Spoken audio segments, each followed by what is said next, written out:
Hello and welcome. You're watching NDTV. I'm Vedanta Agarwal. Our lead story, External Affairs Minister S Jaishankar's address at the UNGA. He made several important points. He said that, till the time Pakistan stops backing terrorism, there is no room for talks. In fact, he also sent out a stern message. He said that till the time Pakistan vacates illegally occupied Indian land, there can be no resolution of issues. He also spoke about world peace. Listen in.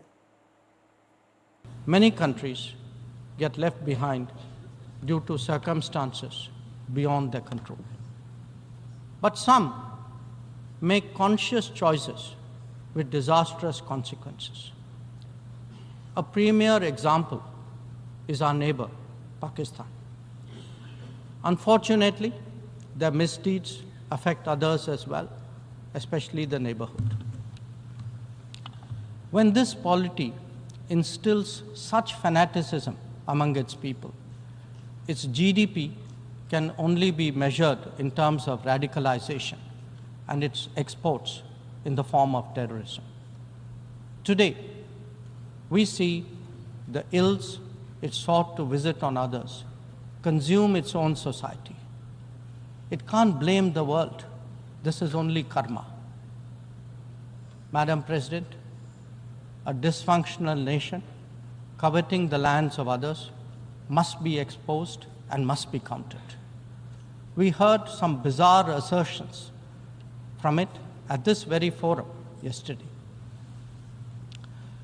So let me make India's position perfectly clear. Pakistan's cross-border terrorism policy will never succeed. The issue to be resolved between us is now only the vacation of illegally occupied Indian territory by Pakistan, and of course, the abandonment of Pakistan's long-standing attachment to terrorism. The world is yet to recover from the ravages of the COVID pandemic. A war in Ukraine is well into its third year. The conflict in Gaza is acquiring wider ramifications. Across the global south, development plans have gone off rails and SDG targets are receding. But there is more. Unfair trade practices threaten jobs, just as unviable projects raise debt levels. In truth, the world stands fractious, polarized, and frustrated. Conversations have become difficult, agreements even more so. And moving now to the big political headline from Tamil Nadu. In a major rejig, Tamil Nadu Chief Minister M.K. Stalin's son has now been elevated as a Deputy Chief Minister. So a major DMK sunrise there. This was long expected, but finally he will be taking oath as a Deputy Chief Minister on Sunday. And in the rejig, out on bail, Minister Senthil Balaji has also been re-inducted into the cabinet. My colleague Sam Daniel has more details.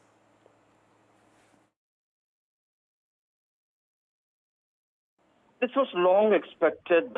M.K. Stalin had tacitly indicated several times, building towards this. Three major changes. One, Udayanidhi will be elevated as Deputy Chief Minister tomorrow at 3:30 p.m. He will also get an additional portfolio of planning and development. Secondly, Senthil Balaji, who returned on bail 15 months after being behind bars, he is being reinstated. What portfolio, that we will know only tomorrow. Thirdly, 3 ministers dropped and 3 ministers taken in. And fourthly, the higher education minister's portfolio has been removed from him. He is being made as the forest minister. And a clear political message with the elevation of Udayanidhi Stalin. Although the party, they credit him for steering the party through his campaign for 2 successive sweeps, including the 2019 and 2024 Lok Sabha polls. It's also being seen as Stalin positioning him as his political successor at the party level. So that message is very clear now. The way Karnataka had groomed Stalin, now Stalin has indicated and he has put in place as his number 2 in the cabinet, and that's the message that he could be his successor politically. The criticism is DMK, although it champions the cause of democracy, it's promoting family politics and domestic politics. But the DMK leaders denied this criticism, saying that Udaynithi has been democratically elected as an MLA, and it's a prerogative of the Chief Minister to elevate him as his deputy in the cabinet. But the larger question is this kind of control by one particular family having key power, powerful positions within the family. That's something is now up for discussion. So this certainly has wide-ranging political ramifications. But look at news now from Jammu and Kashmir. Well, a tragic story. This as a senior police official was killed in a terror encounter in the Katwa district of Jammu and Kashmir.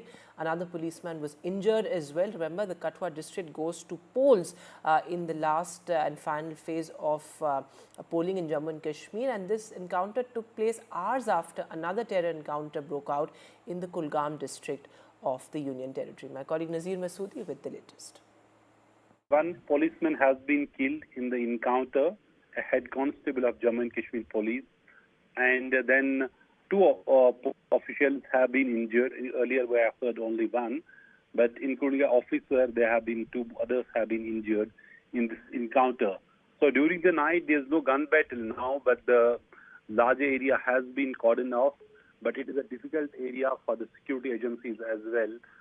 So this is an operation and the encounter which has taken place just a few days before the third phase of elections. And this is a poll-bound area, Kutwa, and we see high-profile leaders like Priyanka Gandhi today campaign in the same area where this encounter has taken place today.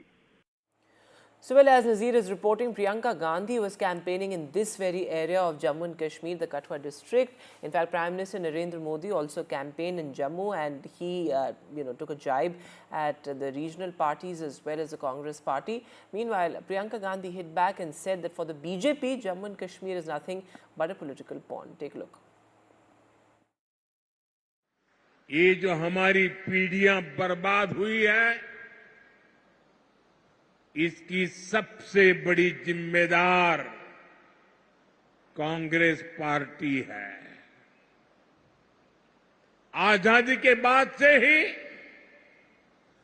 Congress की गलत नीतियों ने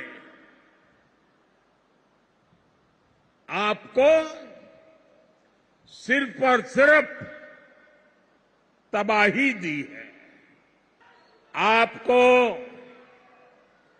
कांग्रेस का रवैया कभी भी भूलना नहीं है। कांग्रेस वो पार्टी है जिसने हमारी फौज से सर्जिकल स्ट्राइक के सबूत मांगे थे। जो उनकी समस्याएं हैं, उनकी बात क्यों नहीं हो रही है? सच्चाई पर क्यों नहीं उतर रहे हैं हमारे प्रधानमंत्री?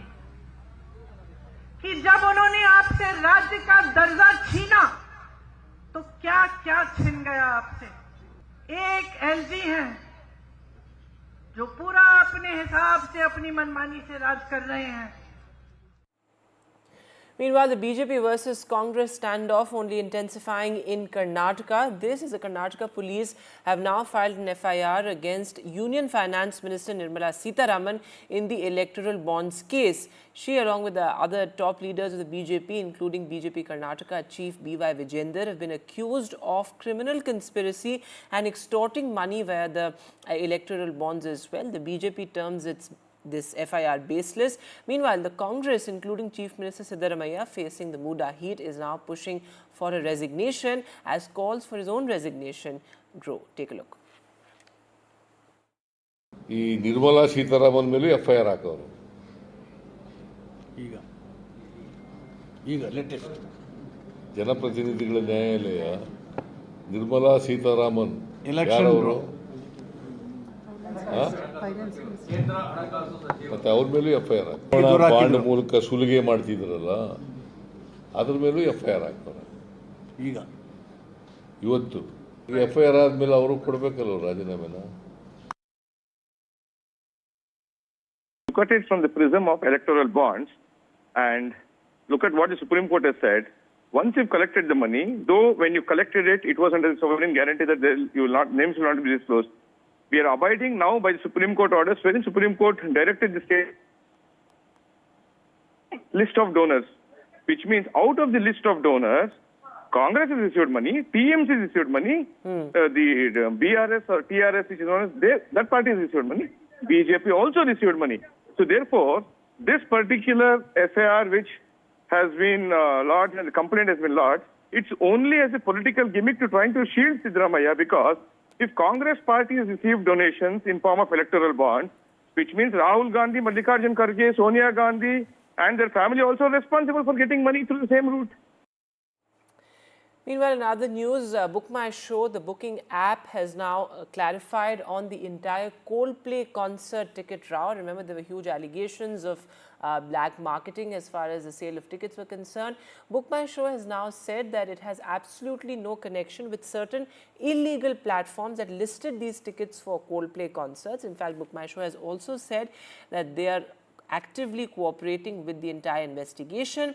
Now remember, Book My Show says that they have filed a police complaint as well. This, as the police had summoned not just the CEO of Book My Show but also the technical head. They, however, skipped the summons. The police are now set to send a fresh summons.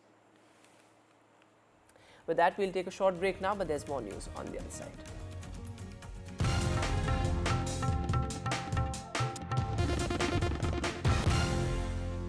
Another big international headline. Well, in a major turning point of the West Asia crisis, Israel has killed the Hezbollah chief. In fact, Israel also claims to have eliminated the entire top leadership of Hezbollah as well, the military outfit.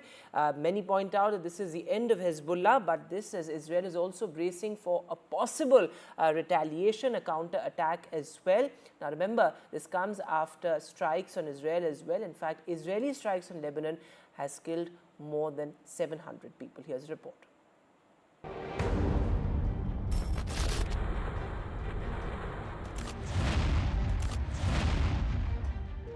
As Israeli Prime Minister Benjamin Netanyahu rose to address the United Nations General Assembly, the IDF had its target locked in Beirut.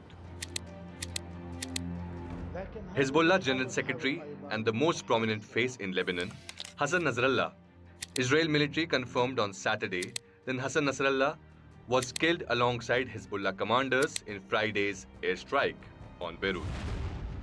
זה לא סוף ארגז הכלים, זה צריך להיות מאוד ברור. יש עוד כלים קדימה ללכת, והמסר הוא מסר פשוט, מי שמאיים על אזרחי מדינת ישראל נדע להגיע בצפון, בדרום, גם במקומות יותר רחוקים. Killing Nasrallah has marked a massive Israeli escalation.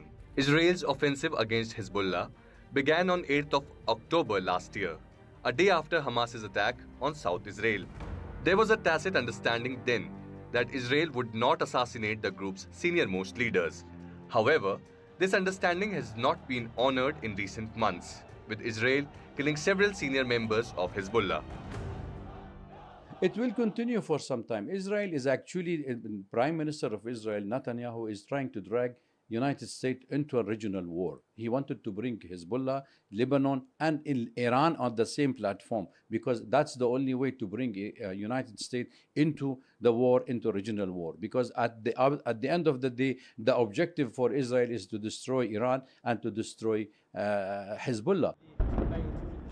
Thousands of residents in Beirut's densely populated southern suburbs slept in parks, on streets, or in cars overnight as they fled southern Lebanon to try and avoid Israeli attacks.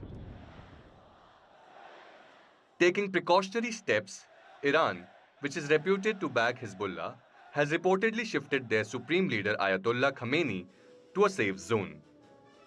The killing of Hassan Nasrallah in a precise attack by Israel shows that Israel is not willing to accept any kind of temporary pause or a ceasefire in that particular region. But what is more significant is to see whether Iran, which has been backing these proxy militias, will now step up to the occasion and support these groups to retaliate against Israel, which can see a potential and a wider Middle East conflict. In Delhi, Mohammad Ghazali for NDTV. Meanwhile, US President Joe Biden has also issued a statement on the killing of the Hezbollah chief. He says Hezbollah has for years unleashed a reign of terror on Americans as well. He says that US completely supports Israel's right to defend itself, and that US has in a sense asked the defense forces to increase its posture in the Middle East as well. And well, that's all the time that we have on the show. Thanks so much for watching. Goodbye.